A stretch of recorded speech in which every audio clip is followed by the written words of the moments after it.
How you doing, guys? It's Big Mac Dance School here on day number 21 of October.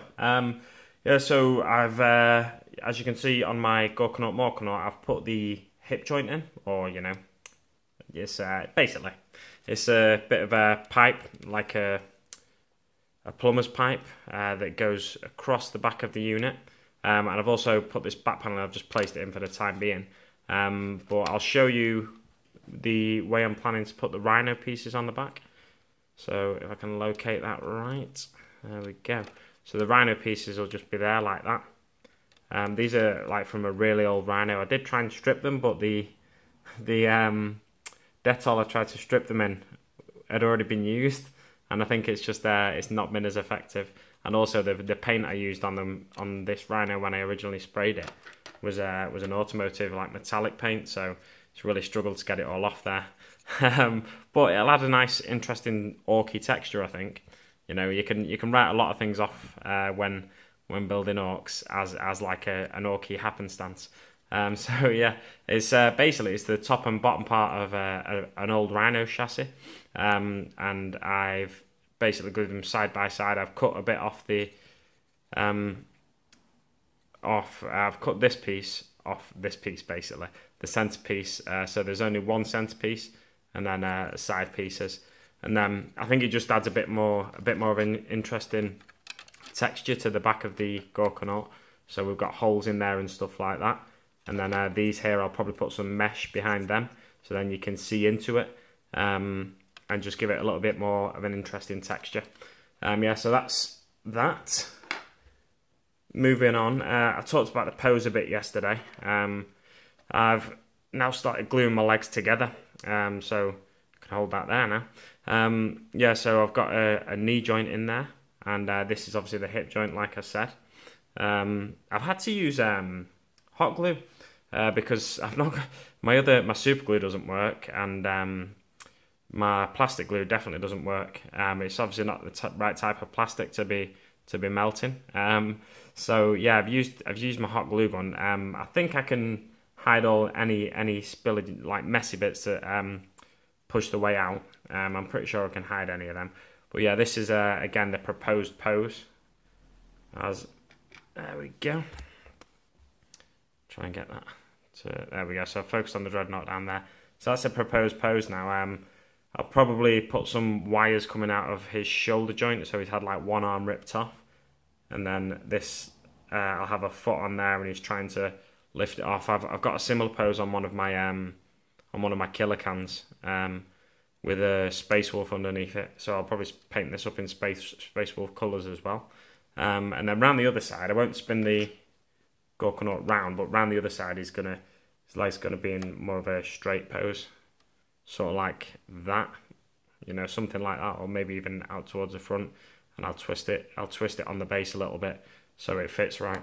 Yeah, so moving on from that, move them to the side, let's talk about the weapons. So I'll turn him around now, and yeah, so weapons, I've got the power claw, and that'll be on this side. Let's pan up a little bit. So the power claw will be on this side. I'll have an upper arm joint, and then it'll either be out there or maybe out there. I quite like that, actually. Yeah, anyway. And then this is his Deathstorm Mega Shooter, if I want to run him as a Gorkanaut rather than a Morkanaut. And let's just compare that to this one.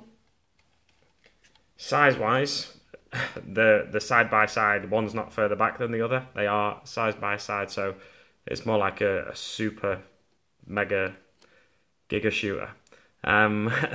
Yeah, so size-wise it's a lot bigger than the original, but so's the rest of the mini, or maxi if you like. Yeah, so just give you a little preview. There we go. So it's going to be something like that.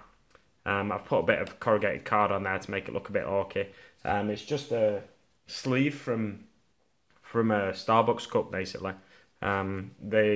They've only got one layer of they've only got on the outer layer. The inner layer is basically corrugated, so it's if you're looking for any corrugated cardboard that you don't have to peel apart, just nip down to Starbucks and nick a couple of them, or buy yourself a coffee if you like Starbucks coffee like I do.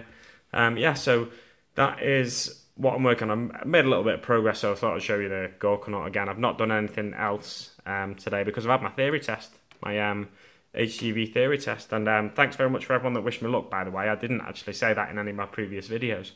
Yeah, so thanks very much for wishing me luck. And I've got a beer here. Now, it's for one of two reasons. I'm either drowning my sorrows or I'm celebrating. This beer, by the way, it's not the best. I won it in a pub quiz. There was two of us on the pub quiz team. There was 4 teams, and yeah, I won the quiz basically by myself because the other person was useless. No, I'm only joking. She was decent. I wouldn't have won without her anyway. I probably got about 2/3 of the questions. She got about a third, or maybe it was a bit closer than that. But yeah, I won a pub quiz, won that beer, and yeah, I'm celebrating because I passed my HGV theory test. So. Thanks very much for everyone who wished me luck and everything. And yeah, I've had a great day. Well, I say I've had a great day. I've had a decent day. It's been all right. I've passed my theory test anyway. That's the main part. So now I can book in for my CPC, which is basically something lorry drivers have to do. They have to do 35 hours of training every 5 years in a classroom. So I can book in for that now. And once I get my paper through confirming that I've passed my theory test, I can book myself a test. I have to have at least 16 hours of driving as well, I think. So yeah, it's all moving along nicely. I'm working again tomorrow as a driver's mate. The pay's not amazing, but it's paying the bills, so can't complain really. Thanks very much for watching, guys, and I will see you on the battlefield.